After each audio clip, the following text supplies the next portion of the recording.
Liberando sus frenos. Hace muchos años, cuando comencé a estudiar las emociones negativas, el punto más crítico que descubrí fue que no se puede hacer ningún progreso hacia la salud, la felicidad, el amor y el cumplimiento del potencial mientras se insista en mantener intactas las emociones negativas. Y lo único bueno de las emociones negativas, si es que tienen algo de bueno, es que las emociones negativas no son permanentes. Lo dice hasta Sigmund Freud, no hay un lugar permanente para las emociones negativas en el subconsciente. En otras palabras, son visitantes indeseados. Son hábitos negativos o patrones de respuesta negativos que pueden eliminarse, y el punto inicial para eliminarlos es entender de dónde vinieron y entender cuáles fueron los factores causales, volviendo a la niñez temprana, que desencadenó el desarrollo de las emociones negativas y nos han dado como adultos una predisposición a ser negativos de una u otra forma. Esto nos lleva al condicionamiento de la niñez temprana. Recuerden que ya dijimos que el punto inicial de los patrones de hábitos negativos compulsivos e inhibitorios era la crítica destructiva. La crítica destructiva es el gran destructor. La crítica destructiva destruye a las personas en su interior y las deja caminando en círculos por fuera. Muchas personalidades han sido minadas y destruidas, mucha autoestima ha sido puesta de lado como resultado de la crítica destructiva más que cualquier otra cosa que podamos imaginar. La crítica destructiva es el gran asesino. Ahora, ¿por qué es eso tan malo? Sabemos que los niños en sus primeros años y al ir creciendo tienen una necesidad tremenda de amor y aprobación de sus padres. De hecho, muchos psiquiatras y psicólogos han dicho que la razón número uno de la enfermedad mental en los adultos es el retiro de amor o el amor no expresado. Sabemos que cualquier persona con prestigio, una persona que es importante para un niño, tiene un impacto enorme en ese niño, y los niños hasta la edad de 6 años tienen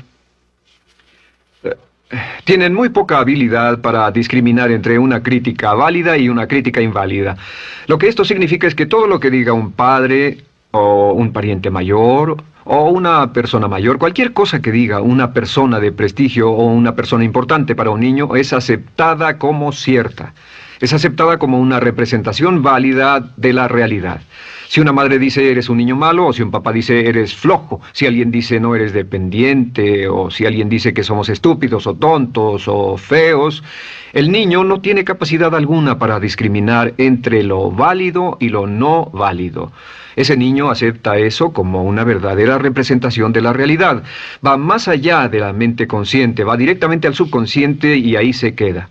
Muchos de nosotros como adultos aún estamos viviendo en base a la información negativa que recibimos cuando éramos niños. Y después como adultos, ¿qué decimos? Pues decimos así es como soy, o siempre he sido así, o algunas personas dirán, pues es de familia, tu padre era así, los hijos son así, tu madre era así, etc. ¿De dónde viene?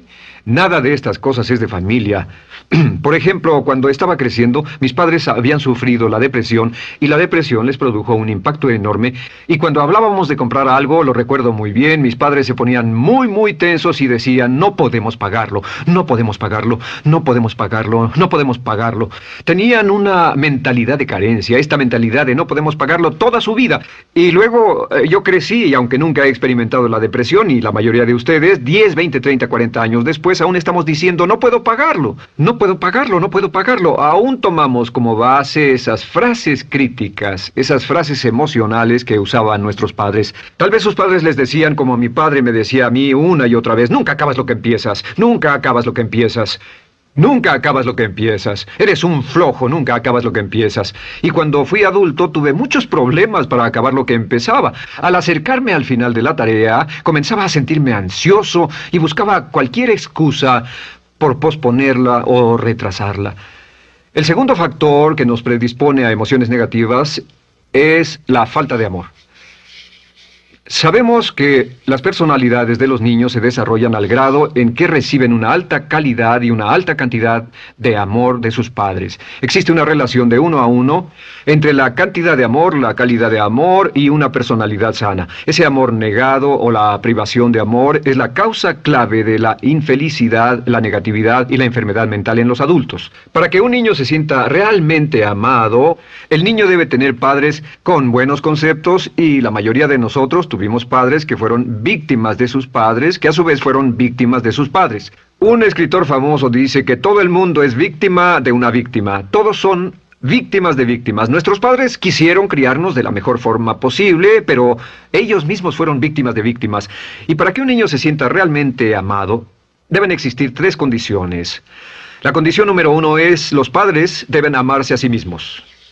Los padres deben amarse a sí mismos. Recuerden, nunca le podrán dar más amor a otros que el que sienten por sí mismos. Si no se aman a sí mismos, no pueden amar a sus hijos. Si tienen un poco de amor por sí mismos, deben difundirlo en sus hijos. Si tienen poco amor por sí mismos y es absorbido por sus esposos, entonces, a veces, aunque deseen amar a sus hijos, no tienen amor que darles. Sus padres querían amarlos y en muchos casos no tenían amor para darles. Y eso es porque nunca lo recibieron cuando crecieron.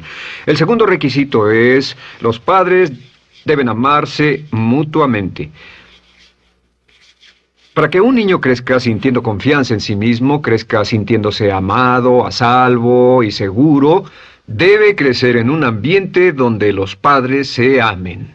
No hay nada que le dé más temor a un niño que crecer en un hogar donde los padres peleen entre sí, donde los padres no se amen, donde haya dificultades, porque el niño siempre tiene una tendencia, primero que nada, ser una víctima, pues al niño se le grita y se le vocifera, y entonces cree que la razón por la que mamá y papá pelean es su culpa.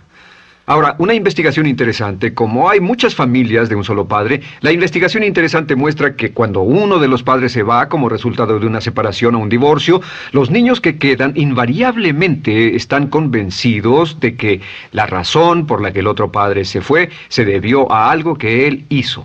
Y es importante que si un matrimonio o una relación va a terminar y uno se va a ir, que el padre que se quede les diga a los niños una y otra vez que la razón por la que la relación no funcionó no tuvo nada que ver con ellos. Solo tuvo que ver conmigo y con papá, conmigo y con mamá. No tiene nada que ver con el niño. El niño necesita oírlo muchas veces antes de que se sienta confiado y seguro. Y por supuesto, siempre es mejor que un niño sea criado por un padre que lo ama que por 2 padres que no se aman.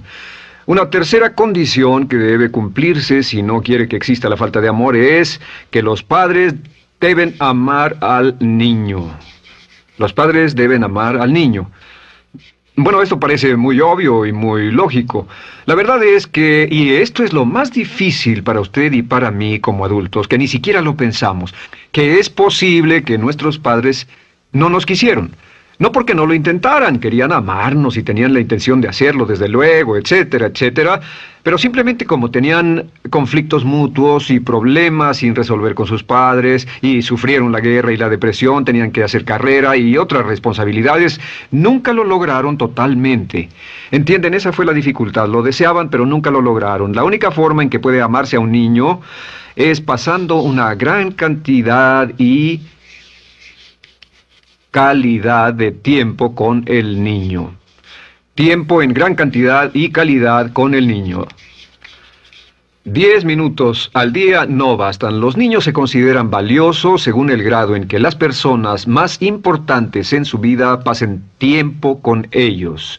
Si las personas más importantes en su vida, sus padres, solo pasan poco tiempo con ellos, los niños concluyen que la razón para ello es que tienen muchos defectos, que hay algo esencialmente malo en ellos y que por eso sus padres no pasan más tiempo con ellos. Los niños no piensan con la razón, lo hacen en forma emocional. Solo piensan: mi padre está aquí, me ama, y si no pasa tiempo conmigo, él o ella no me aman. Y si cualquiera de esas 3 condiciones existió o más cuando estaba creciendo, los padres no se amaban a sí mismos o no se amaban mutuamente, o tal vez no lo amaban porque nunca lo lograron, aunque querían, entonces usted debe haber crecido en conjunción con la crítica destructiva que se llama culpa. ¿Y qué es la culpa? Pues simplemente la culpa es un sentimiento de no valer mucho. ¿De dónde sacamos este sentimiento? Lo obtenemos cuando continuamente gente importante nos critica en nuestra vida y simultáneamente no nos dan el amor que necesitamos. Sentimos que no valemos mucho o que no valemos nada. Y un sentimiento de culpa nos lleva a un sentimiento de falta de mérito, falta de valor y culpa. Y esa culpa, ese sentimiento de falta de mérito, es el mayor problema del siglo XX, la principal fuente de enfermedad mental. Es la fuente principal de los problemas en las relaciones, la fuente principal de enfermedad psicosomática, la fuente principal de la mayoría de los problemas que afectan a nuestra sociedad. Es el profundo sentimiento de culpa y falta de mérito que se expresa o se esconde en los pensamientos o en la actitud: no valgo suficiente, no valgo suficiente. No valgo suficiente. Ya hablamos de la autoestima y de lo importante que es. La autoestima significa me quiero mucho, me quiero mucho, me quiero mucho, me quiero mucho. Las personas que han sido criadas con críticas destructivas durante su vida no solo no se agradan a sí mismas, no sienten que sean lo bastante buenas para nadie, y en muchos casos están llenos de odio por sí mismos. Se odian a sí mismos, se autocondenan o se detestan. Y verán que esto sale en sus conversaciones y sale en sus relaciones con otras personas.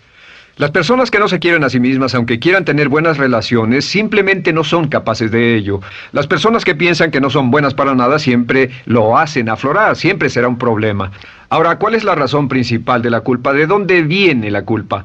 La culpa viene de 3 fuentes negativas: padres negativos, influencias negativas o religión negativa. Una de las 3. Cualquiera de estas 3 usa la culpa. De la culpa se valen y aprovechan, en especial los padres y las organizaciones religiosas, por 2 razones. Una es el castigo.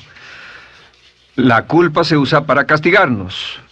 Cuando estamos creciendo, el castigar es la forma más fácil de hacer que uno se sienta mal. Nuestros padres nos hacen sentir mal castigándonos físicamente o sermoneándonos o regañándonos. Y el castigo es una forma muy eficaz de irnos conformando o de conseguir que hagamos lo que los demás quieren. La segunda razón por la que se usa la culpa cuando se practica en forma consciente, y algunas organizaciones la practican así, es para tener más control emocional en especial, porque se puede controlar a una persona emocionalmente con culpa y manipular su comportamiento. Hay muchas organizaciones que usan la culpa como una herramienta de control y manipulación. Si puede controlar a las personas con suficiente fuerza y en forma emocional, puede conseguir su dinero, puede conseguir su tiempo, puede conseguir su compromiso, demandar sus recursos, etc. Muchas organizaciones usan la culpa para aplicar un castigo. Muchas organizaciones de caridad que se anuncian por televisión, en especial las de causas benéficas que involucran a niños o a personas incapacitadas, usan un sentimiento de culpa. A usted le va tan bien que debe sentirse culpable por estas personas que sufren. O envíenos algo de dinero y eso se encargará de su culpa por un momento hasta que lo incluyamos en nuestra lista de correo, etcétera. Y la culpa es un estándar. ¿Por qué se usa tan comúnmente? Pues primero que nada porque casi todos nosotros la tenemos en mayor o menor grado. Y número 2, es fácil. La culpa es fácil. ¿Por qué nuestros padres la usan con nosotros? ¿Por qué nuestras madres la usan con nosotros? Nuestras madres pueden controlarnos con la culpa en un cuarto repleto. Nuestra madre puede controlarnos a miles de kilómetros por teléfono. Los padres usan la culpa en sus hijos porque sus padres usaban la culpa en ellos y así sucesivamente. Es lo más fácil. No existe un esfuerzo físico. Puede hacerse con una mirada o de reojo o una palabra. Ya sabe que las personas siempre buscan lo más fácil. Esté alerta. Ustedes han sido criados en un ambiente donde se les ha hecho sentir culpa y casi todos lo vivimos. Debemos entender que la culpa es como una letrina o bacterias emocionales negativas que se colocan en la raíz de su psique o su subconsciente y activan todas las demás emociones negativas: furia, odio, envidia, resentimiento, frustración y duda, temor, etcétera. Las crea y las activa a todas. Y la forma para, en realidad, deshacerse del centro es exorcizarlo, extirparlo. Y es lo que vamos a hacer el resto de esta sesión. Primero, ¿cómo podemos saber si nos criaron con sentimientos de culpa? Bien, a esto le llamamos la manifestación adulta de la culpa. Manifestación adulta de la culpa. ¿Puede saber, probándose a sí mismo, cuánto de esto tiene? Número 1, la manifestación adulta de la culpa es que tiene sentimientos de inferioridad, sentimientos de inadaptabilidad y de no merecer las cosas. No siente que merezca que le pasen cosas buenas. Si una persona ha sido criada con crítica destructiva y se le hace sentir culpa, entonces cuando logra éxito, aún con un tremendo esfuerzo, tiene una tendencia terrible de sentir que no se lo merece. A esto se le llama, por cierto, temor al éxito. El temor al éxito es solo otra forma de decir que la persona que ha estado condicionada a pensar de sí misma como poco valiosa o no lo bastante buena, se siente muy incómoda cuando experimenta el éxito. Se siente muy tensa y a disgusto. Realmente si sienten demasiada tensión, comienzan a aspirar cocaína, a beber demasiado alcohol, se enredarán en comportamientos autodestructivos, tendrán una sensación tremenda de ansiedad, como si alguien fuera a descubrir algo de ellos. Hay un libro en la librería que dice, si me está yendo tan bien, ¿por qué me siento como un impostor? Tienen el llamado síndrome del impostor. ¿Alguna vez ha tenido éxito en algo y la gente ha ido a usted a decirle, vaya, hiciste un excelente trabajo, o eso es maravilloso, aunque haya sido muy duro para usted, y sintió que los demás iban a descubrir, siente como que, es decir, que iban a descubrir que realmente no es bueno, que solo fue un fraude, solo un accidente, y por supuesto es lo que dice, fue coincidencia, fue un accidente, la verdad, no sé ni cómo lo hice. Hacen todo lo posible por huir de ese sentimiento de inferioridad y de no merecer las cosas. Estén muy alertas. La segunda manifestación adulta de la culpa es la autocrítica destructiva. Hay una línea de un gran poeta que dice, aquellos a quienes se les hace mal, hacen mal a su vez. Los niños a muy temprana edad, a veces a la edad de 2 o 3 años, comienzan a menospreciarse, se desgarran, hasta se golpean y se castigan físicamente si se les critica demasiado.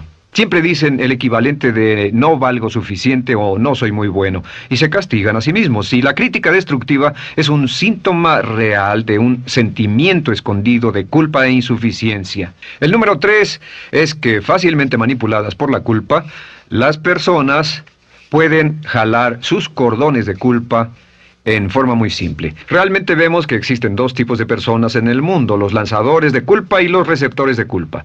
Invariablemente, estas personas se atraen mutuamente. Y por supuesto el lanzador de culpa es la persona que se identifica con el padre que lanzó la culpa y el receptor es la persona que se identifica con el que atrapó la culpa. Pero los lanzadores y los receptores de culpa se unen, se equilibran perfectamente, se establecen y forman una nueva generación de lanzadores y receptores de culpa.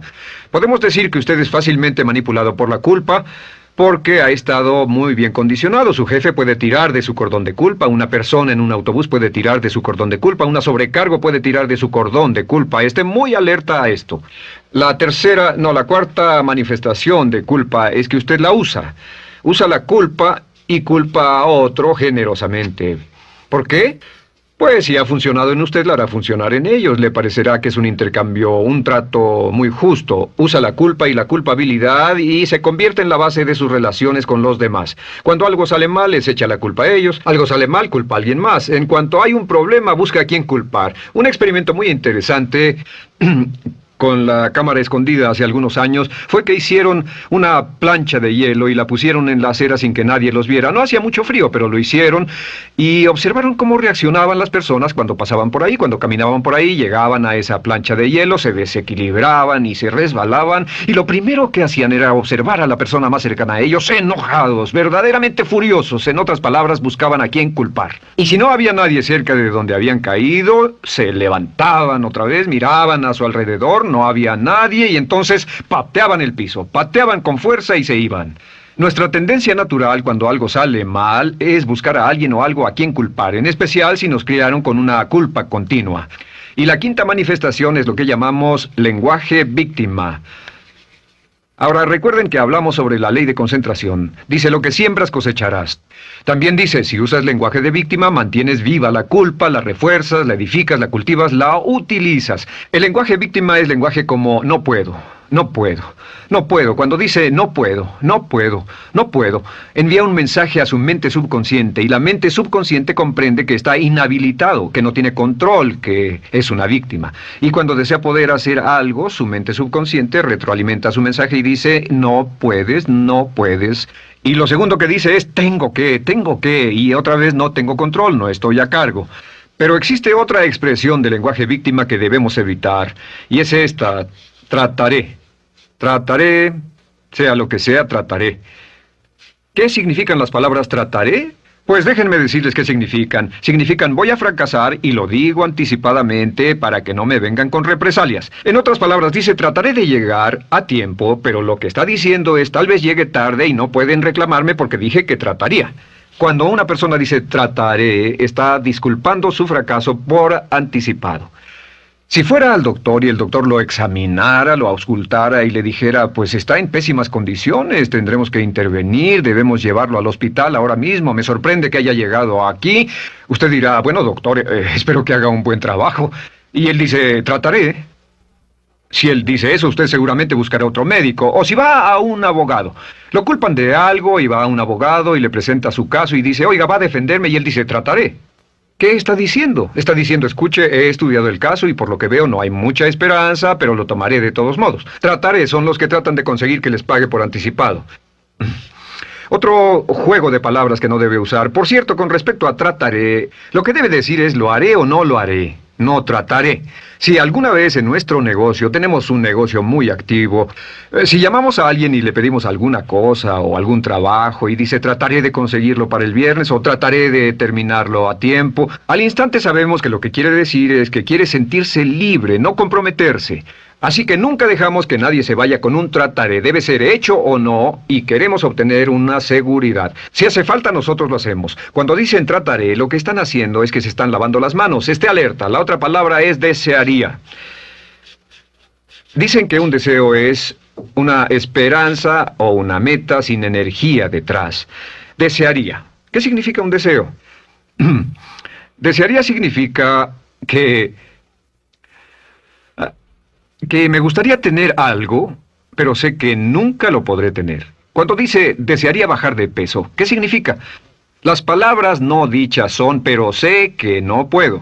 Porque no, por las excusas que tiene y el metabolismo que tiene y los problemas, etcétera. Siempre hay razones por qué debe salir, etcétera. Desearía dejar de fumar, desearía estar en forma. Desearía, desearía, desearía. Cuando usa la palabra desearía, le muestra al subconsciente que esto es algo que no cree que le sea posible lograr o adquirir. Entonces el subconsciente descarta completamente esto como meta y no le da energía, ni motivación, ni impulso, ni deseo de lograrlo. Así que esté muy alerta al lenguaje víctima. Esté alerta a la expresión sí, pero. O lo haría, sí, pero. Alguien le dice, haga esto, y usted dice, sí, pero. La palabra pero, por cierto, es el gran borrador. Si una persona le dice, podría incrementar sus ingresos o incrementar su rendimiento, ser una persona mejor o más feliz o bajar de peso o lo que sea, no importa. Y usted dice, sí, pero. Lo que está diciendo es que está borrando toda la aseveración que ha dicho antes. Manda un mensaje a su subconsciente que dice, no hay posibilidad. Y no hace esfuerzo, no otorga energía, no ejerce capacidad alguna hacia el logro de esa meta. Y las personas que han sido criadas con culpa tienen 5 cualidades o 5 manifestaciones de adultos. Una es que se sienten inferiores, se sienten inadecuadas, sienten que no merecen que les pasen cosas buenas. Estén muy alertas a eso. El número 2... se autocompadecen continuamente, usan la autocrítica destructiva. El número 3, usan la culpa y la culpabilidad en ellos y en otros. El número 4, son manipuladas por la culpa. Y número 5, usan lenguaje víctima. Así que, ¿cómo nos deshacemos de la culpa? ¿No es sorprendente cómo se aclara esto? Este pizarrón, todo se borra. Tengo una varita mágica cuando me voy a sentar al escritorio. Entonces, ¿cómo nos deshacemos de la culpa? Para deshacerse de la culpa...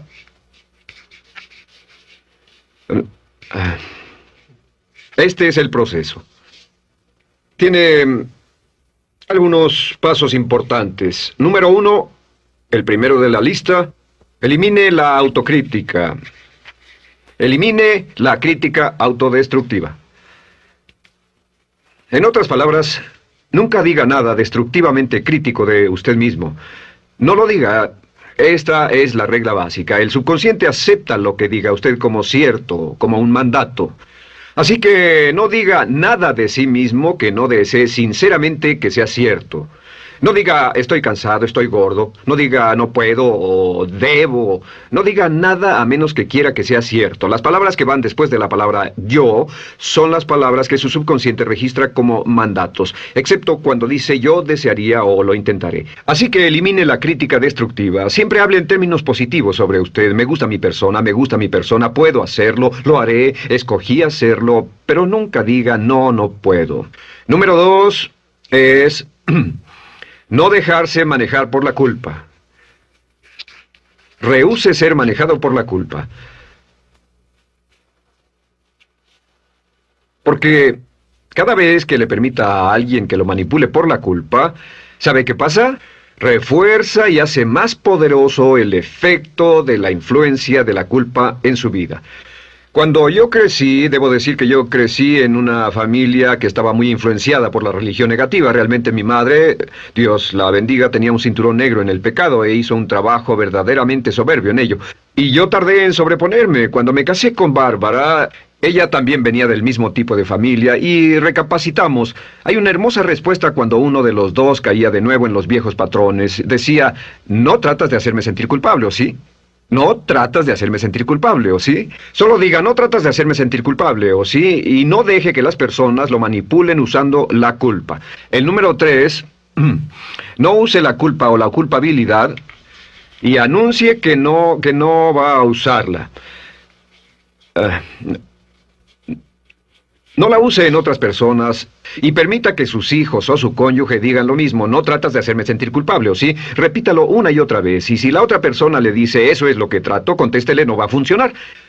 Y no funcionará. Es que la culpa solo funciona mientras usted no sepa que está siendo usada en usted. El número 4 es lo que llamamos la ley del perdón. Es la más importante de todas. Realmente es el centro, es el meollo de toda esta sesión. La ley del perdón simplemente dice que usted está sano mentalmente hasta el grado en que pueda perdonar libremente y olvidar las ofensas. Que su habilidad para perdonar a los demás es la clave que determina su felicidad y su éxito en la vida. Su habilidad para perdonar a los demás es la única forma de eliminar la culpa. Su disponibilidad para perdonar a los demás y olvidar ofensas es el determinante más importante de si usted está o no totalmente integrado y es un adulto que funciona como ser humano. Porque la tendencia de culpar y de guardar rencores es una tendencia patológica infantil que la poseen todas las personas que están enfermas mentalmente. La habilidad para olvidar, para perdonar libremente, es la marca del ser humano realmente iluminado. Ahora, acepte eso como real. Hay 4 personas a las que debe perdonar. Número 1, perdone a sus padres. Perdone a sus padres por todo lo que le hayan hecho para herirlo. La mayoría de nuestras investigaciones muestran que casi todos nuestros problemas como adultos se remontan a no estar dispuestos o no poder perdonar a nuestros padres por algo que hicieron que nos hirió. Perdónelos un 100%, escríbales, llámeles por teléfono, dígales, o cuando menos perdónelos en su corazón, pero perdone a sus padres. Número 2, perdone a los otros. Perdone a todos los demás. Perdone a todos los que lo hayan herido de algún modo, por cualquier cosa, y déjelo así.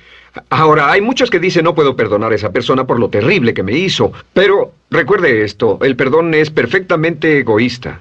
El perdón no tiene nada que ver con la otra persona, solo tiene que ver con su paz mental y con su propia integridad mental.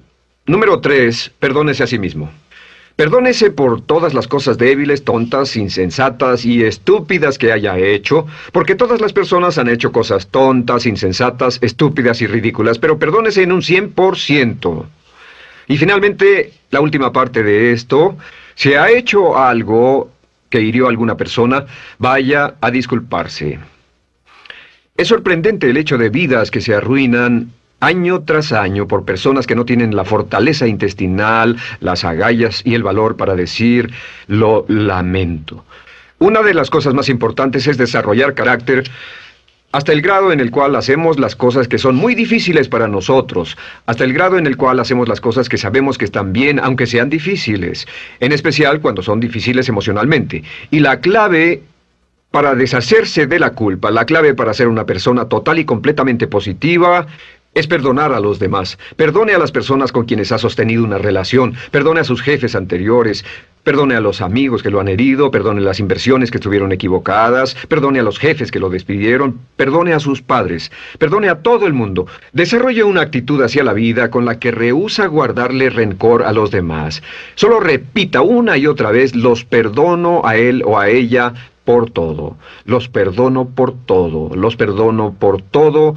Y eso es todo. La clave para librarse de las emociones negativas es rehusarse totalmente a continuar con cualquier situación negativa. No olvide que es un acto muy egoísta y será tan egoísta como usted quiera. El acto del perdón lo libera y libera a la otra persona y le garantiza que se moverá rápidamente hacia el cumplimiento de su potencial. Para tener éxito, una mujer debe ser mejor en su trabajo que un hombre. Golda